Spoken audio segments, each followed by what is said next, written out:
బయట మీ వీడియోలు చూసి చాలా బాగున్నాయి అని ది బెస్ట్ కాంప్లిమెంట్ ఎవరిని చూస్తున్నారు? కృష్ణవంశీ గారు నా వీడియో కమెంట్ చేశారండి. డైరెక్టర్ కృష్ణవంశీ గారు. అల్లరల్లరి చూపులతో పాటకి పర్ఫామ్ చేశాను రీలే. దానికి ఆయన వచ్చి కమెంట్ చేశారు. ఆయన బాలేదు అన్న నేను సంతోషంగా ఫీల్ అయ్యేదాన్ని, బికాస్ అది ఆయన పాట.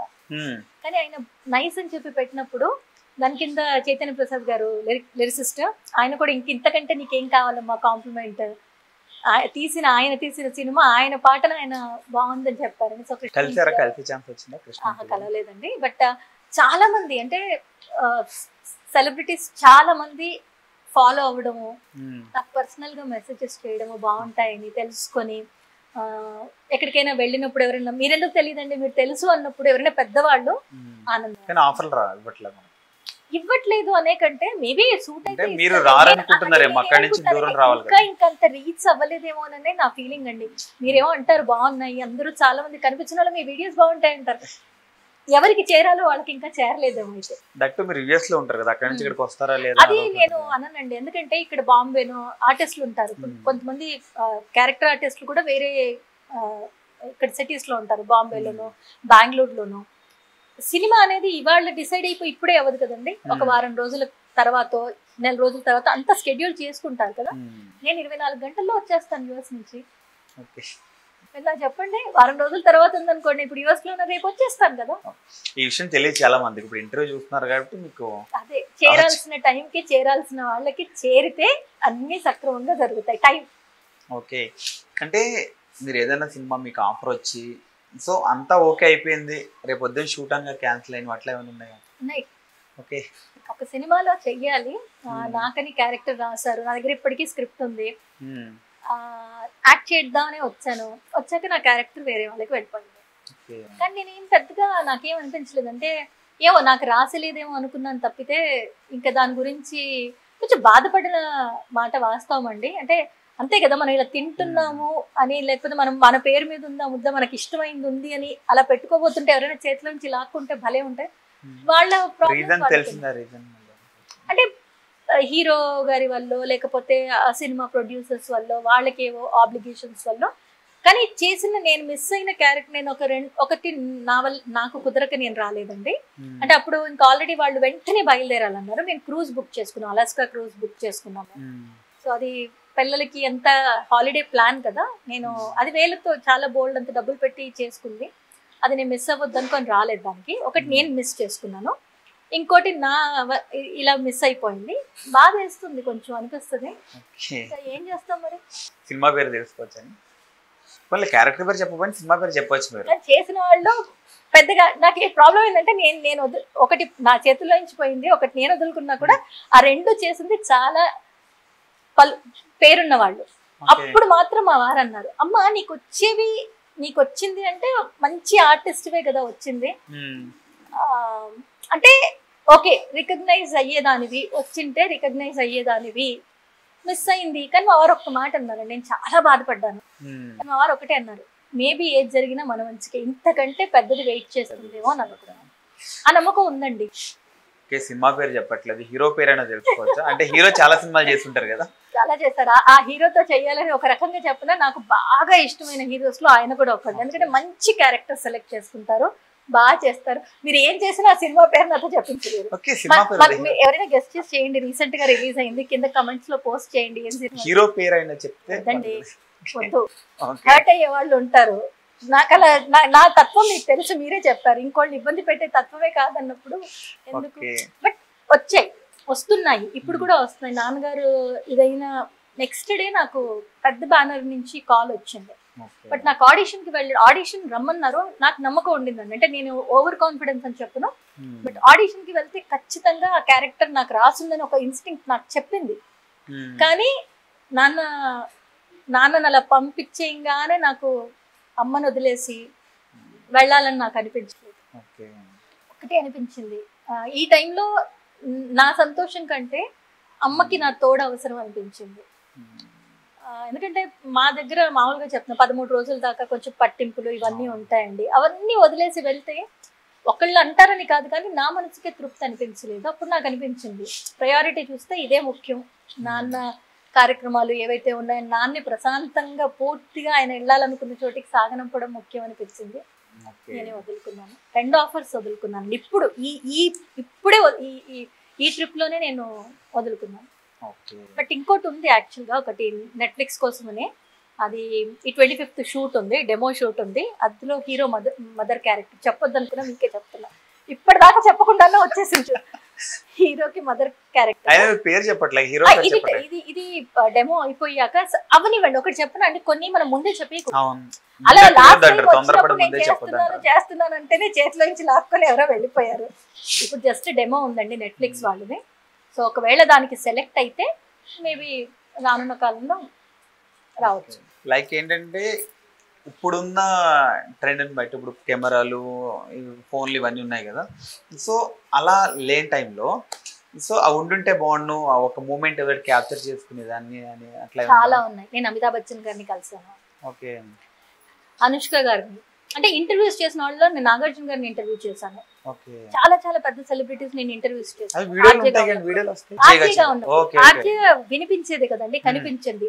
చాలా మందిని చేశా. ఉదయ్ కిరణ్ గారిది ఫోటో ఉంటుంది. కానీ ఆ టైంలో ఇంత స్మార్ట్ ఫోన్స్ లేవు ఒకటి. రెండోది ఇంత సోషల్ మీడియా లేదు. ప్రతి ఒక్కటి దాచుకోవాలి. నాకంత అవగాహన కూడా లేదండి. నాకు పని మీద శ్రద్ధ ఉండేది. కానీ వెళ్ళిన చోటల్లో సెల్ఫీ ఇప్పుడుంది. ఇప్పుడు ఒక సెలబ్రిటీ దగ్గరికి వెళ్తున్నాం అంటే సెల్ఫీ తీసేసుకోవడం, ఇప్పుడు బ్లాగులు చేసుకోవడం. నాది ఎలా ఉంటుందంటే నాకు ఇప్పటికీ అది ఉందండి. ఇప్పుడు నేను మీతో ఒక ఫోటో ఇప్పుడు మనం చేస్తున్నాము, మీరు నాతో ఫోటో దిగితే నేను మీ పర్మిషన్ తీసుకుని నేను ఫోటో పోస్ట్ చేస్తాను. చేయను లేకపోతే. ఇప్పుడు నేను వ్లాగ్ చేస్తున్నాను, చుట్టూ చాలా మంది కనపడుతూ ఉంటారు. మేబీ వాళ్ళకి ఇది కూడా నేను నేర్చుకుంది నా పిల్లల దగ్గర నుంచి అండి. నిజంగా నా పిల్లల దగ్గర నుంచి నేర్చుకున్న విషయం, మా పిల్లలు ఇద్దరు చాలా ప్రైవసీ కోరుకుంటారు. ఆడపిల్లలు. మా పెద్దమ్మాయి, నా ఇంకో కూతురుంది డాక్టర్, తనైతే దీనికి అసలు సంబంధం లేదు. నేను ఎప్పుడైనా అడిగితే చేయమంటే చేస్తాం వంశీ నీ కోసం అంటారు. కానీ ఈ ఇద్దరు పిల్లలు ఉన్నారు కదా, వాళ్ళు ప్రైవసీ కోరుకుంటారు. అమ్మ మాకు సోషల్ మీడియా ఇష్టం లేదు. నా కూతురు ఇంజనీరింగ్ ఫైనల్ ఇయర్ చదువుతోంది. ఇన్స్టాగ్రామ్ లో ఒక్క పోస్ట్ కూడా ఎక్కడ దాని ఒక పోస్ట్ కూడా కనిపించదు. అండ్ నిజం చెప్పాలంటే చాలా గర్వపడే విషయం, ఇవాళ రేపు పిల్లల చేతుల్లో ఫోన్లు ఉంటాయి కదా, మీరు దాని స్క్రీన్ టైం చూస్తే ఆశ్చర్యపోతారు. రోజుకి 10 నిమిషాలు కూడా ఉండదు దాని స్క్రీన్ టైం. మీరు నమ్ముతారా? రోజుకి 10 నిమిషాలు కూడా ఉండదు. వారం అంతా చూస్తే మా స్క్రీన్ టైం, నేను ఎప్పుడు రీల్స్ ఏం చెయ్యాలి, నా స్క్రీన్ టైం చూస్తే హైయెస్ట్ ఉంటుంది. దానిది మా ఇంట్లో ఎవరిదైనా లోయెస్ట్ ఉందంటే మా వారిది, మా పెద్దమ్మాయి. సో అలా నాకేమైపోతుందంటే పోస్ట్ చెయ్యాలి అన్నా, ఏమన్నా చెయ్యాలి అన్నా నేను ప్రైవసీ కూడా ఎదుటి వాళ్ళ ప్రైవసీ కూడా ఆలోచిస్తాను. కొంతమంది ఎక్కడ పోతే అక్కడ తీసేసి పెడుతూ ఉంటారు. అందులో నేను మీ పర్మిషన్ తీసుకుంటే, ఇప్పుడు మీ ఆఫీస్ లో అంతమంది ఉన్నారు, వాళ్ళందరి పర్మిషన్ తీసుకోవడం కుదరదు కదా. అప్పుడు నాకేమనిపిస్తుంది, వాళ్ళ పర్మిషన్ తీసుకోకుండా వాళ్ళ వీడియో పోస్ట్ చేసే హక్కు నాకేముంది అని నా ఆలోచన. అది ప్రాబ్లం అదే మారదే అంటారు. లౌక్యం నేర్చుకోవే లౌక్యం. అది లేకే సర్లే వాళ్ళు ఎట్టా పోతే నాకెందుకు, వాళ్ళు ఏమనుకుంటే నాకెందుకు, నా వీడియో నేను పోస్ట్ చేసుకుంటానంటే బాగుంటది కదా, నేను కూడా వ్లాగులు చేసుకుంటా కదా. అంటే ఎవరైనా పిల్లలు లేకపోతే అడాప్ట్ చేసుకుంటారు. సో మీకంటే పెద్ద వయసు ఉన్నామని అది అడాప్ట్ అనాలా, ఎట్లా అనాలి? అడాప్షన్ అనొద్దు, అది భగవంతుడు ఇచ్చిన వరం. వరం అనే చెప్తా. కూతురు, నాకు 3 కూతుర్లు. పెద్దమ్మాయి డాక్టర్, రెండో అమ్మాయి ఇంజనీరింగ్ ఫైనల్ ఇయర్ చదువుతుంది, మూడోది 9th క్లాస్. తను మా జీవితంలో 2018లో వచ్చిందండి. అనుకోకుండా వచ్చింది. అది భగవంతుడు. తన వల్ల నిజంగా ఒక మనిషిగా చాలా చాలా నేను మారాను. అంటే నాకున్న ఆలోచనలన్నీ పాజిటివ్ థాట్సే అయినా నేను ఇంకా అంటే కొన్ని మొహమాటాలు ఉంటాయి, కొన్ని బాగా ఆలోచిస్తాయని నో చెప్పడం, కొన్ని తన దగ్గర నుంచి నేర్చుకున్నాను. అంటే అంటారు కదా, అంత్య నిష్ఠూరం కంటే ఆది నిష్ఠూరం మేలు అని. కొన్ని తను నాకు నేర్పించింది. ఎవరితో అంటే ఇప్పుడు నేను అందరినీ మోటివేట్ చేస్తా అంటారు, బట్ నేను తనతో మోటివేట్ అవుతూ ఉంటాను. తను మాట్లాడుతూ ఉంటే నేను ఎన్నో నేర్చుకుంటూ ఉంటా. మా వారు ఒక్కొక్కసారి నాకు ఐడియా ఇస్తారు. మాటే మంత్రంకి, తల్లి ఇది చెప్పొచ్చు కదమ్మా, నువ్వు ఇది ఆలోచించు, ఇది చెప్తే ఎలా ఉంటుంది అంటే, నీలాగా నేను చెప్పలేను నీకు మా, కానీ లైన్ ఇస్తారనమాట, ఇది చెప్పి చూడు అలా. నన్ను మోటివేట్ చేసేవాళ్ళు మా ఇంట్లోనే ఉన్నారు. నా చుట్టూ వైఫైలో వాళ్ళే ఉన్నారు. Okay okay. మీరు ఇట్లాగా దత్తత తీసుకుంటా అన్నప్పుడు ఇంట్లో వాళ్ళు ఏమలేదంటే మీ పిల్లలు కానీ మీ హస్బెండ్ కానీ అదృష్టం ఏంటంటేనండి, ఎవరికైనా పిల్లలు చాలా పొజిటివ్ ఉంటారు అమ్మ నాన్న విషయంలో. ఒకటి దత్తతకి అంటే నేను దత్తతకి అన్న మాట ఎందుకు నేను వాడడానికి ఇష్టపడినంటే దత్తపుత్రిక అని ఆ, ఎ- ఎవరో పసిపిల్లని అమ్మ నాన్న లేని వాళ్ళని తీసుకొచ్చి వాళ్ళ చిన్నప్పటి నుంచి అన్ని చేసి పెంచింది ఏం లేదండి. 2018లో తను మ్యారేజ్ అయిన అమ్మాయే నా లైఫ్లోకి రావడం జరిగింది కాబట్టి అది నేను పెద్ద గొప్పగా ఫీల్ అవ్వను. అంటే తనకు మేము చేసింది ఏం లేదు, కాకపోతే ఇప్పుడు మాత్రం ఆ పిల్లలతో సమానం ఏదైనా కూడా. ఇంకా నేను అది పర్టికులర్గా ఇది అని మెన్షన్ చేయను, కానీ పిల్లలతో పాటు తను సమానం. ఏదైనా తను ఖచ్చితంగా ఫస్ట్ ప్రయారిటీ. అంటే ముగ్గురు పిల్లలు అంటే ఆడపిల్ల విషయంలో ముందు తనే ఉంటుంది అనేది మాత్రం.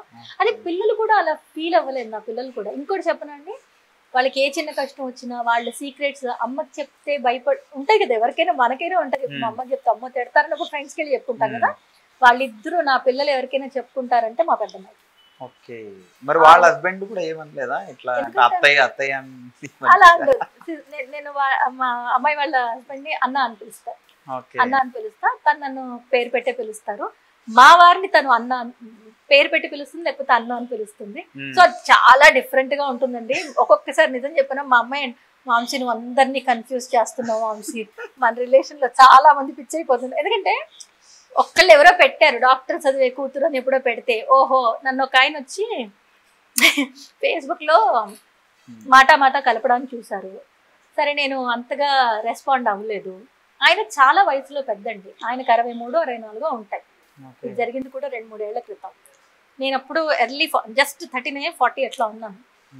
సో ఆయన మాట్లాడుతూ ఏదో మాట్లాడితే నేను చెప్పేశాను, సార్ అలా కాదు ఇలా కాదు, మీరు పెద్దవాళ్ళు గురు సమానులు అలా చెప్పేసరికి మీరు పెద్దవాళ్ళు అనేసరికి అదేంటండి మీరేదో 60కి దగ్గరలో ఉంటారు, 58, 60 ఉంటుందేమో, మీకు డాక్టర్ చదివే కూతురుంది, మీరు మెయింటైన్ చేస్తున్నారు అంతే అన్న. వారిని అనుకున్నాను తర్వాత. అలా మా పిల్లలు ఏడిపిస్తుంటారు, అమ్మ నువ్వు డాక్టర్ చదివే కూతురుందని చెప్పుకొని నీ వయసు నువ్వే పెంచుకుంటా ఉంటాను. అది కూడా నాకు ఒక చాలా చాలా బాగుంటుంది. అది కూడా అనుకున్నారు, వయసుతో ఏముందండి చెప్పండి. సో రామోజీరావు గారి దగ్గర నుంచి కూడా మీకు ఏదో ఒక స్పెషల్ గా వచ్చిందని తెలిసింది. ఐ మీన్ ఒక అదేంటో తెలుసు, ఒక అభినందన లేకండి. ఏంటంటే శ్రావణ బెళగుళ వాయిస్ ఓవర్ చేశాను, 3 నిమిషాల 29 సెకండ్లు.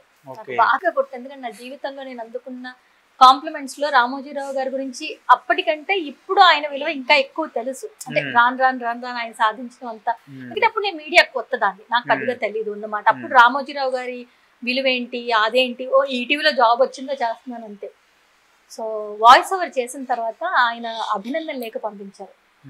3.5 నిమిషాల వాయిస్ ఓవర్ని అత్యద్భుతంగా, కొత్త అమ్మాయి కొత్తగా జాయిన్ అయినా అత్యద్భుతంగా, ఎక్కడ ఆయన డిక్షన్కి ఎంత ప్రాముఖ్యత ఇస్తారో తెలిసింది అందరికీ, అద్భుతంగా చేసిందని అభినందన లేఖ పంపిస్తే ఇలా ఆఫీస్లోకి ఎంటర్ అవ్వగానే అందరూ ఇలా డెస్క్లో కూర్చుంటారు, అందరూ అప్రిషియేట్ చేస్తే నేను ఆ జీవితంలో వచ్చి కాకపోతే అదే చెప్తున్నా కదా, మీరు అనుకుంటారు కదా ఇప్పుడు సోషల్ మీడియా లేకపోవడం, స్మార్ట్ ఫోన్స్ లేకపోవడం, ఇవన్నీ లేకపోవడం వల్ల అది నా దగ్గర ఫోటో లేదు, అది నేను దాచుకోను లేకపోయాను. అప్పుడు తెలియదండి దాని విలువ నాకు. మొన్న రామోజీరావు గారిది అయినప్పుడు అలా కూర్చొని ఏడుస్తే అలా చూస్తూ ఉండిపోయాను, వెళ్ళలేకపోయాను. కానీ నాకు ఇంట్లో పరిస్థితుల వల్ల వెళ్ళి చూడాలనుకున్నా. బట్ నేను అదే చెప్పాను, నాకు చాలా నేర్చుకున్నాను ఈటీవీ నుంచి, చాలా చాలా నేర్చుకున్నాను. నాకు నిజం చెప్పాలంటే చక్కగా మాట డిక్షన్ అక్కడి నుంచి ఇంకా బాగా ఇంప్రూవ్ అయిందని చెప్పగలను. సో